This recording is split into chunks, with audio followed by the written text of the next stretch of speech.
Get your free copy of the complete tutorial at www.teachucomp.com/free.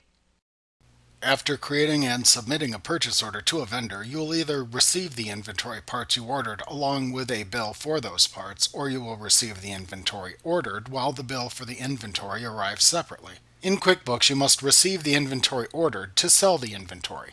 However, you must enter the bill when it is actually received for accounting purposes, especially if using accrual accounting methods. In the following lessons, you will examine how to enter inventory when it is received along with the bill, as well as how to receive inventory without a bill and create an item receipt that you can match to the bill when the bill finally arrives. If you receive inventory items from a purchase order along with a bill for those inventory items, you simply enter the items into inventory and also enter the bill for those items into QuickBooks. You can receive items into inventory and enter the bill for the items by selecting Vendors, Receive Items, and Enter Bill from the menu bar.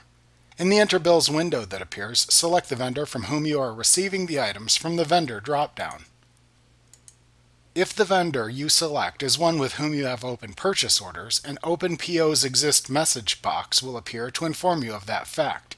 Click the Yes button within the message box to display the Open Purchase Orders window. Any open purchase orders you have with the selected vendor will appear within this window. Click to place a check mark into the leftmost column of the row that contains the purchase order for the inventory you received. Then click the OK button to return to the Enter Bills window. The items from the selected purchase order will appear in the Items tab at the bottom of the Enter Bills window. Ensure that the quantities that you ordered are correctly shown. If not, you can change the quantities shown if needed. Be sure to enter the correct date the bill was received into the Date field within the Enter Bills window. Also check the other bill information, such as the terms and the bill due date. Enter the number assigned to the bill by the vendor into the Reference Number field.